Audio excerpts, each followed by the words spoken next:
Good morning, students. Today we will continue with the introduction part 2, which covers these indexes, um, roles and responsibilities of DevOps engineer, DevOps and SDLC, virtualization, shell scripting, and SSH. So these are the topics we are going to discuss in this lecture. So first we will start with roles and responsibilities of DevOps engineer. So DevOps engineer who will be trained both in development as well as in operations, right? So as we have already learned about DevOps is the integration of development and operations in the same place. So DevOps engineer play a crucial role in bridging the gap between development and operation teams to streamline software development, deployment and maintenance. Their roles and responsibilities are infrastructure management. First role is infrastructure management. So designing, implementing. So let me show the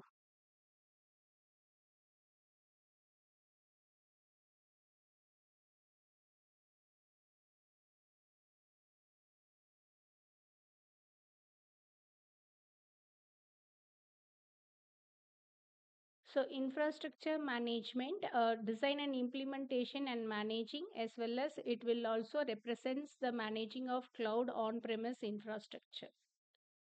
So automating infrastructure provisioning using infrastructure as a code. So let me take the pen and represent it.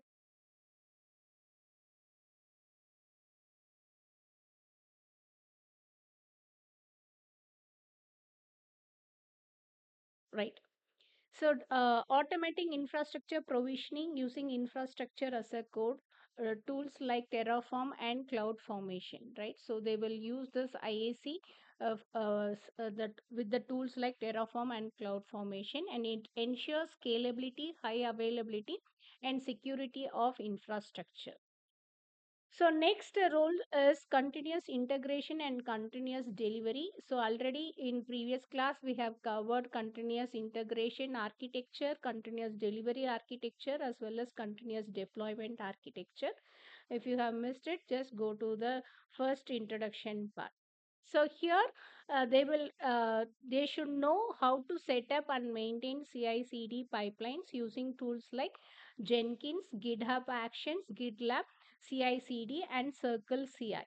Right. So let us see what is Jenkins first. So this Jenkins is a open source automation server that enables development to build, test, and deploy their software. Right. So it is an automation server. It is also open source. Next, we will see about GitHub Actions. So GitHub Actions are easy to automate software workflows with CI/CD. CI/CD, continuous integration and continuous delivery. So it will automates the software workflows which is used for build, test and deploy from GitHub. And next is so this GitHub action is available in GitHub. Next is GitLab CI/CD. So in this GitLab CI/CD, it accelerates SDLC. So SDLC is nothing but software development life cycle. As well as it will also maintains this infrastructure as a code management. So next is Circle CI. It is used for continuous integration and deployment, right? So these are the tools which are used for setting up and maintaining CI/CD pipeline. So next point is it automates build, test and deployment process to ensure faster and reliable releases. So these are the tools which are supporting these operations. And next it also monitors and improves CI/CD workflow for efficiency.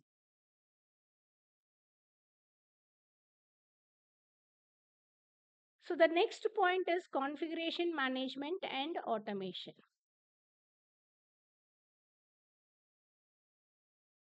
So in this configuration management and automation, so let me select this once again, it is removed. So in this configuration management and automation, the tools like Ansible, Puppet or Chef to automate system configuration is used. Now let's see what is Ansible, Puppet or Chef, right?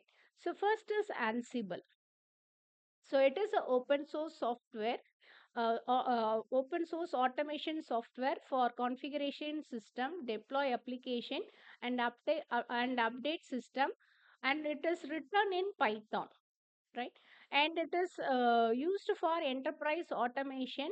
And here we are using YAML, that is yet another markup language, and it is a task based representation, Ansible. Next comes Puppet, which is similar to Ansible, but it is agent based. Where Ansible is not agent based, here it is agent based, and it is implemented using domain specific language, which is Ruby. And next comes Chef, which is also same similar to Ansible and Puppet, but the implementation is also DSL, domain specific language, with Ruby, and it uses reusable definition known as cookbooks cookbooks and recipes, right? So these are used for configuration, deployment and management of network, right? So that's all about Ansible, Puppet and Chef. So next we will move on to representing the consistency and repeatable infrastructure deployment and managing container orchestration using Kubernetes or Docker Swarm. Now we will see the difference between, so managing, it's both are going to manage the containers which are available, Kubernetes or Docker Swarm. So now let us see some similar difference between Kubernetes and Docker Swarm. So Kubernetes, it is for larger complex workloads, and Docker Swarm is for small workloads, and it can be easily managed if you are familiar with Docker engine, right? And here Kubernetes is mainly used for larger complex workloads, right? So both are going to represent the management of containerized application. Next comes monitoring and logging. It implements monitoring solutions like Prometheus, Grafana and Datadog, right? So these are some of the monitoring solutions that are available to track the system health. Now let's see what is Prometheus. So Prometheus is an open source monitoring and alerting tool, right? So it will keep on monitoring and alert if there is any miscellaneous events happen. And Grafana is also open source, but it is representing the events in a visualization form, right? So it graphical form, which is derived from the Prometheus, will be represented in the visualization form in Grafana. And Datadog, it is these two are open source. Prometheus and Grafana are open source and freely available. That means freely available. Datadog, it's a commercial one, and it is used for monitoring, and it also includes advanced features like anomaly detection and forecasting. So since it is commercial, you have to subscribe for this Datadog to track the health system. And setting up log management tool like ELK stack, where E stands for Elasticsearch and L stands for Logstash, and K stands for Kibana. So now let us see, as well as Plunk, right? So now let us see what are these ELK, what is the meaning of this ELK and Splunk, right? So this ELK stack, it's used for uh, collection of open source tools to help in search, analyze and visualize data, right? So it is used for search, analyze and visualize data. And E represents that as it is Elasticsearch. It is going to search and provide the analytics of the search. And Logstash, what it is going to do, it will process the data pipeline and sends the data to Elasticsearch. And next comes K, which is Kibana, and which is used for visualization layer. right? So whatever we are representing in this, that will be visualized using this Kibana, right? And it is available in top of Elasticsearch. Right. So next, it also proactively identify and resolve system issues, right? So this is very much important, monitoring and logging. So next comes security and compliance. So here, implementing security is the best practices in infrastructure and deployment, right? So compliance, governance, all are coming under this. So it has to follow the compliance, governance as well as the security. So here we are using some tools for managing access control, secrets and credentials using the tools like HashiCorp Wallet or AWS IAM. Now let's see what is the use of this HashiCorp Wallet or AWS IAM. So both are used for authenticate users and manage secrets. IAM is represented as Identity Access Management. It creates access credentials based on IAM, right? So next we will move on to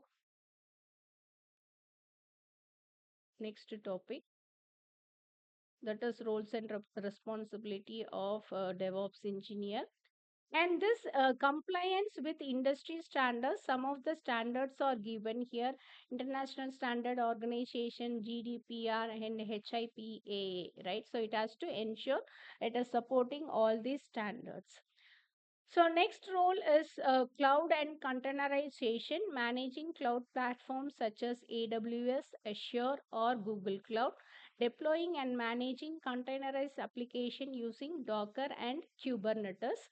So now let us see. So Docker is nothing but it's providing containerization, and Kubernetes, which will manage and control this Docker, and optimizing cloud cost and ensuring efficient resource utilization. So next roles and responsibility is incident management and discovery recovery, disaster recovery, setting up backup and recovery strategies, developing incident response plans, and participating in on-call rotations, troubleshooting and resolving production issues quickly. So next is collaboration and communication. So let me scroll down. So in this collaboration and communication, because we are going to collaborate the developers and operations together, right? So working closely with development, QA and operation teams to ensure smooth software delivery, and encouraging a DevOps culture by promoting automation, collaboration and continuous improvement, providing training and documentation for DevOps practices. So that's all about the roles and responsibility. There are 8 roles and responsibilities. And next topic, second topic is DevOps and SDLC. So SDLC is nothing but software development life cycle. So how DevOps increases the efficiency of software development life cycle, the content we are going to discuss in this part.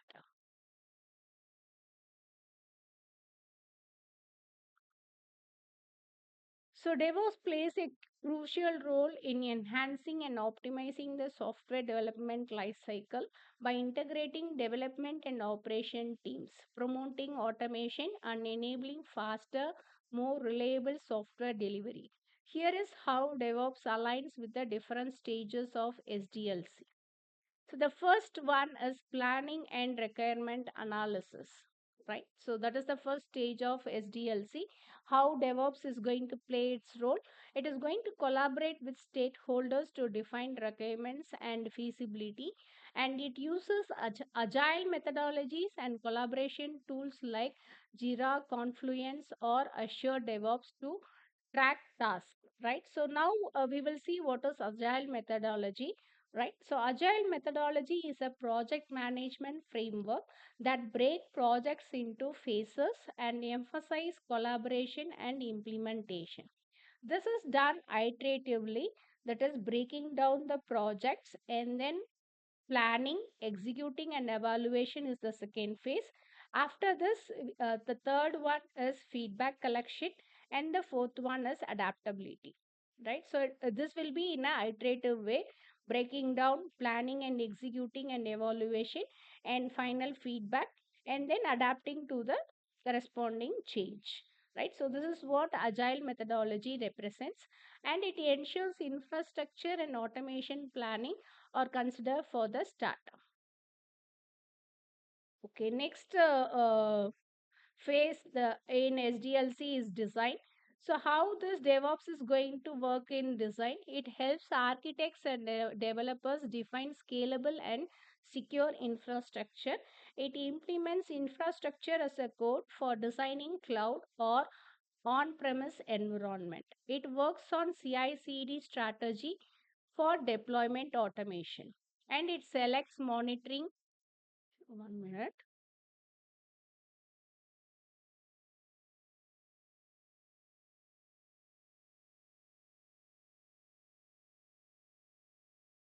And it selects monitoring, login, and security frameworks. So these are coming under this design phase. Next, we will go to the third phase. So completed planning and requirement design phase. Next, we are moving to the third phase, which is development phase.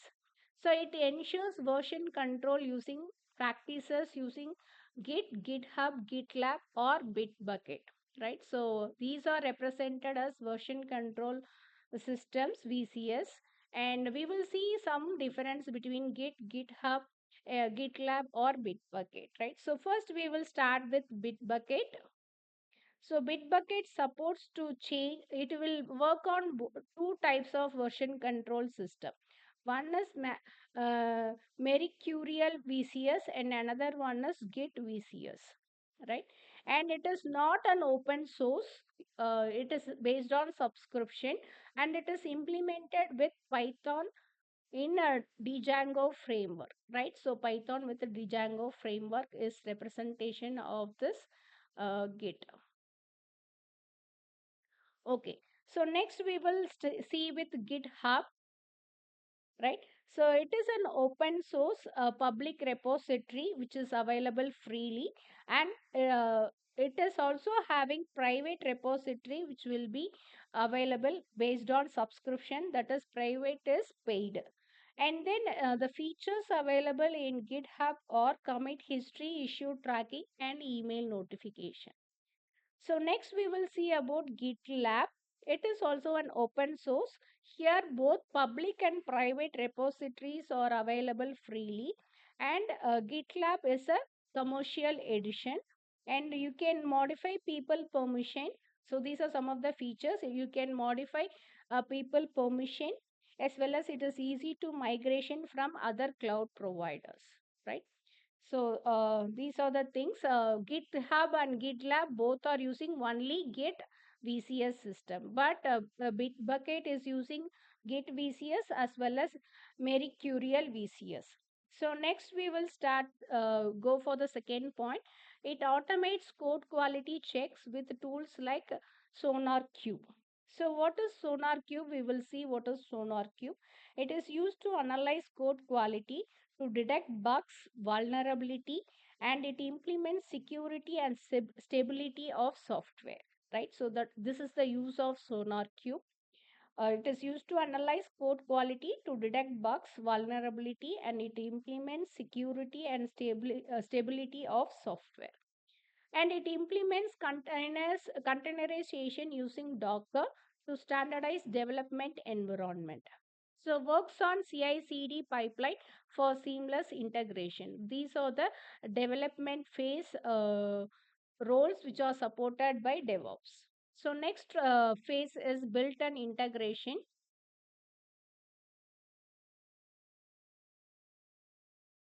So here it automates build process using Jenkins, GitHub Actions, GitLab CI/CD, or Circle CI. So we have seen what is Jenkins. Everything we have already covered in the first topic itself.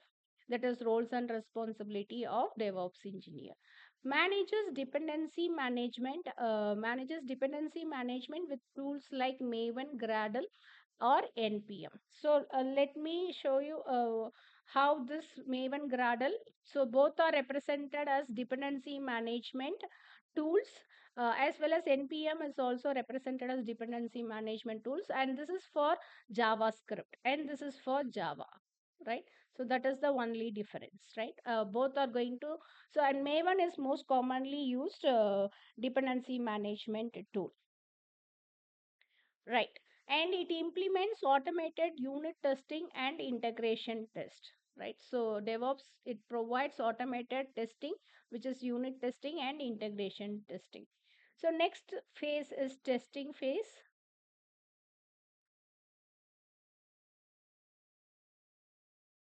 So it integrates automated testing with CI/CD pipeline using tools like Selenium, JUnit, and TestNG. And it implements performance testing using tools like JMeter, Locust.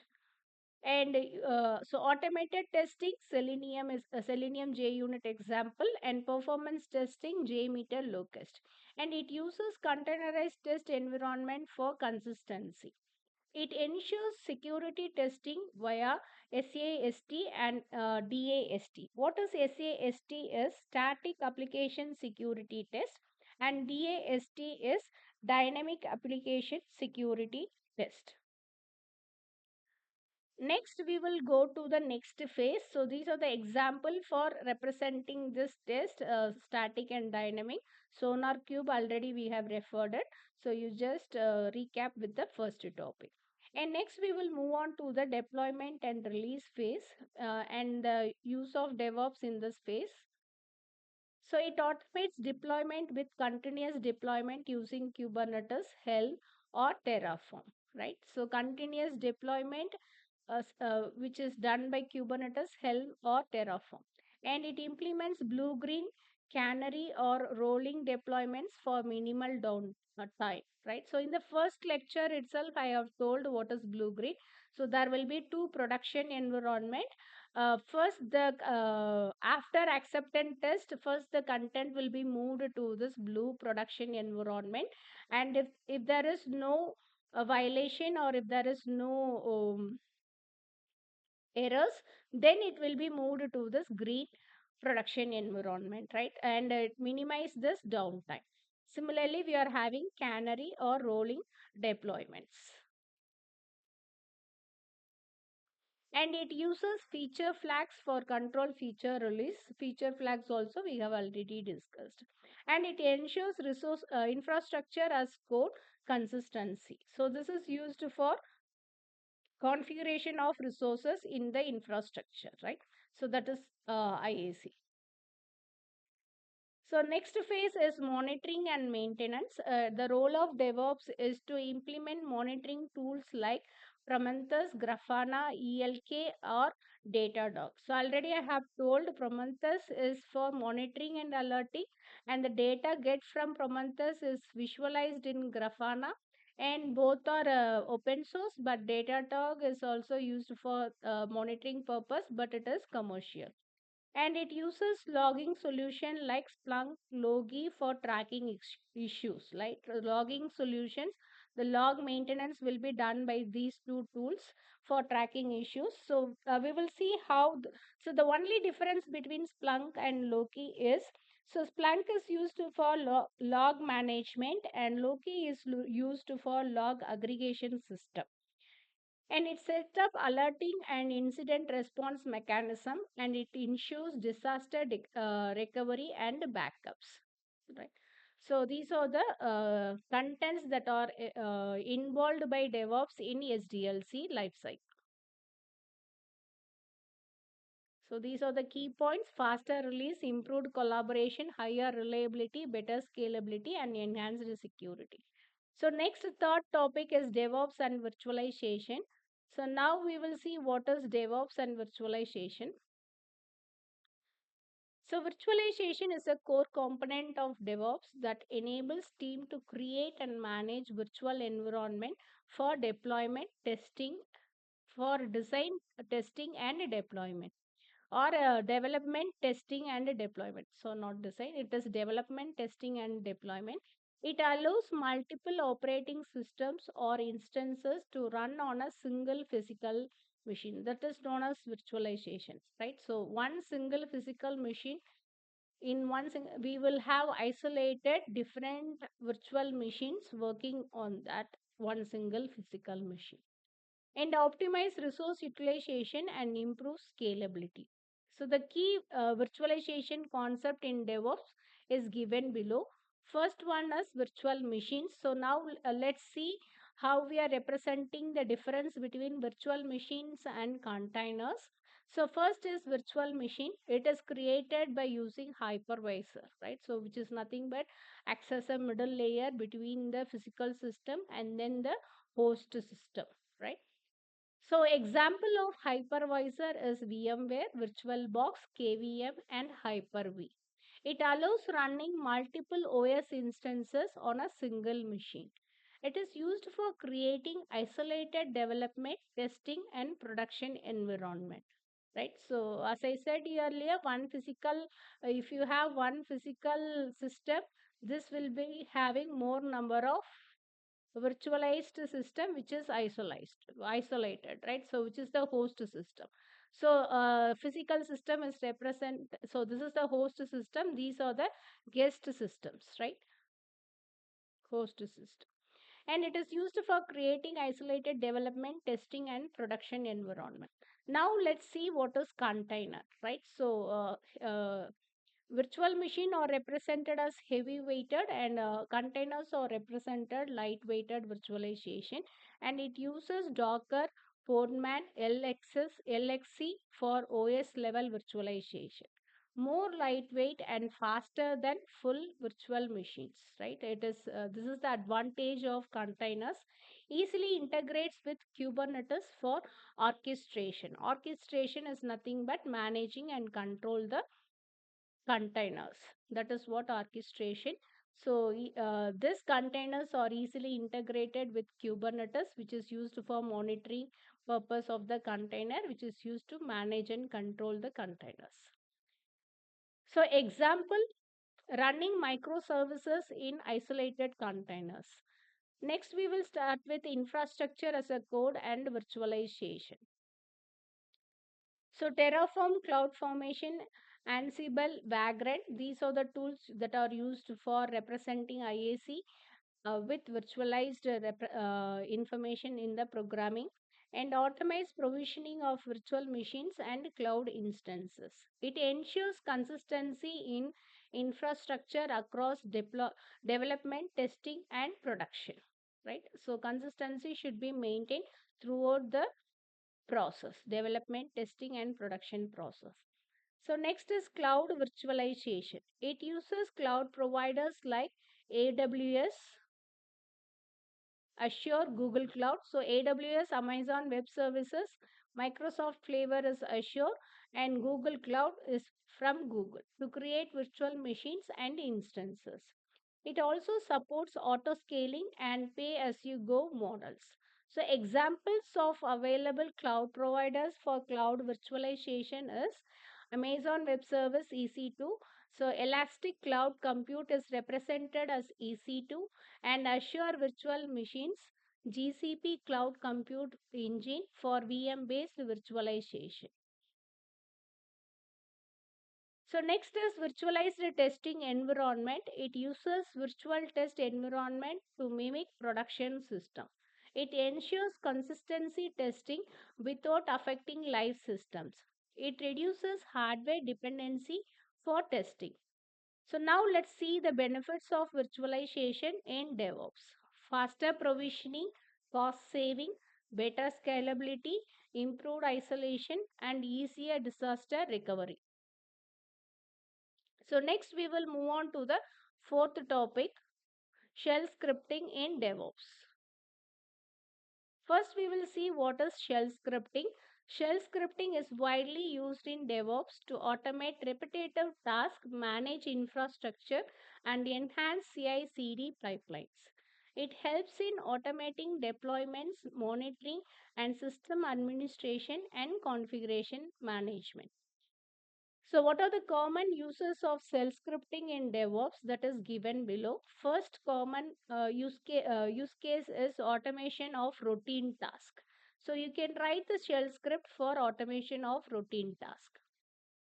Automating system updates and software installation, scheduling jobs using cron jobs, right? So this cron jobs are available in Ubuntu system, and the use of this cron jobs is to schedule tasks that run at intervals, right? So that is the main use of this cron jobs. What it will do, it will backup, update, and send notification. Managing user permissions and access. So example of updation is given here. So this is using the script hash bin bash, and this is for also Ubuntu system apt update and apt upgrade hyphen y, which automates system update in Linux. Next is CI/CD pipeline automation. It writes scripts to trigger builds and deployments. Automating rollback mechanism in case of failure, managing artifacts and logs in CI/CD process. So example given here is for pulling from the main branch in Git pull origin main. Main represents it is going to pull from the main branch, right? After pulling this, we are going to build it and then deploy that particular image, or whatever we are pulling from Git, that will be deployed. It is an application or project, whatever it may be, right? So this is how we are automating that CI/CD pipeline, and this is the example shell script code. So infrastructure as a code and configuration management. It automates cloud infrastructure provisioning, managing servers, databases, and network configuration, integrating with Terraform, Ansible, and Cloud CLI tools. Right. So here is an example for Amazon Web Services, which is represented as S3 Simple Storage System, which is that is the short form of Simple Storage System is S3. And here we are going to copy a file to the S3 bucket, right? So the file which is available in the local repository, it's going to be copied in the S3 bucket, which is available in cloud environment, right? So this is for infrastructure as a code and configuration management example. So next is container and Kubernetes management. It automates Docker image builds and deployment, manages Kubernetes pods, services, and deployments. So pods are nothing but the containers will run inside these pods, right? So in the architecture, so we will have more number of replicas in pods to balance the loads, and automating logs and backup operations. So example of Docker build and push is given in the shell scripting. Docker built, and we are giving this name of this what for application name of the project what we are going to build, which is my app, and then we are tagging this with a name, right? My app latest, right? Which is given the tag name to this, and then Docker push, we are pushing to the a repository. We are building it, tagging it, and then pushing it, right? So example Kubernetes deployment is given here using kubectl, which is a command line for Kubernetes, right? So bin bash kubectl apply -f deployment dot YAML, because in Kubernetes the configuration file which is used here is YAML. That is also we have discussed in the previous lecture. So next comes log management and monitoring, extracting logs from servers and application, automating log rotation and cleanup, monitoring system resources, right? So these are the, and the system resources can be network, CPU, memory, disk, etc. So this is an example script for monitoring system logs in real time. Tail -f and system log will be available in this Linux operating system path where log system log, and it is used to monitor the system log. Security and compliance automation, automating system security scans, managing user access and permissions, and then running vulnerability scans. Example, check open port, and we are whichever the port which are opened to vulnerable access, that will be monitored by using netstat command, and you have to give this option PULNP, and then using the grep command it will display all the ports which are open to it. So grep is nothing but pattern matching command. So these are the takeaways from shell scripting in DevOps: lightweight and fast, cross platform, integration friendly, automates manual work. So next we will go to the last topic, which is SSH in DevOps. What is SSH? It's nothing but secure shell. It's a cryptographic protocol used to securely connect to remote servers, automate tasks, and manage infrastructure. In DevOps, SSH is essential for remote server access, automation, deployment, and security management. The key use case of SSH in DevOps is given below. First one is remote server management. Securely logging into remote using Linux Unix server, running commands on remote system for administration. And this is an example how we are logging to a remote system using SSH. SSH, and we are specifying the user of the system or the IP address you can represent in this place at a remote server. And running a command remotely, that is also this is the command we are going to run in the remote system, right? And first you have to connect to the remote system, and this is for connection, right? SSH, the username at remote server, and then you have to pass the command for it. So next is automating SSH with scripts. Writing shell script to execute task on multiple remote servers. So we are going to write a script which is going to execute using SSH. So this is the script which consists of for loop. Within that for loop we are having this SSH, right? For server so these are three servers we are going to execute this code, right? So SSH user at each server. Dollar server means first iteration it will take server 1, second iteration server 2, and third iteration server 3. apt update and so this command is to update the three servers using this secure remote login. And then next is secure file transfer. There are two protocols which are used for secure file transfer.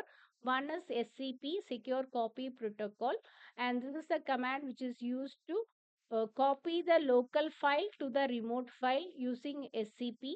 This is the file.txt is the local file, and this path represents the destination path which is available in the remote system, right? And the next protocol which is used for secure file transfer is Secure File Transfer Protocol, SFTP. And you are going to give this, and it is an interactive file transfer. First you have to establish the connection, then you have to transfer the file from the source to destination. So next is SSH key based authentication. So this is a passwordless SSH login using the key itself. So you have to generate the key and keep the key securely in your system, and with that key you can access the resource anytime without password, right? So that is the use of this passwordless SSH login. It eliminates the need for password, improving security. So steps to set up key-based authentication: generate SSH keys, and this is we are using RSA algorithm for generating. That is what the algorithm which is used here to generate the key. And after that, copy the public key to the remote server. So this is the command for copying, and then login without a password. Just if you give here with the key, it will be logged in. Next is SSH in CI/CD pipeline. Automates deployment using SSH in CI/CD tools. So already we have seen Jenkins, GitHub Actions, and then GitHub CI/CD. Running scripts on remote server after a successful build.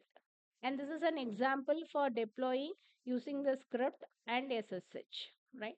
So deploy, and the script what we are representing here is, first we have to log into the remote system, and this is the command that is going to execute. We are going to pull from Git, right? And then we are going to restart that application, right? So this is the command that is passed through SSH. Next is tunneling and port forwarding. Local port forwarding, which access remote services securely, and that remote services is given here. So this is what local port, right? 8080, which will be available in your system to execute, right? And local host is also 80, user at remote server. And next one is remote port forwarding. Here we are going to forward the port to the remote system, and that is what so local hyphen L and remote it is represented as hyphen R, and you have to specify the local system port along with the remote system port. So now let's see what are the takeaways from this SSH. Disable root login, use SSH key instead of password, change default SSH port, that is local and remote for port forwarding, enable fail to ban or UFW, use Boystian host for extra security, right? So that's all about today's lecture. We have covered 5 topics about the introduction of DevOps. Thank you.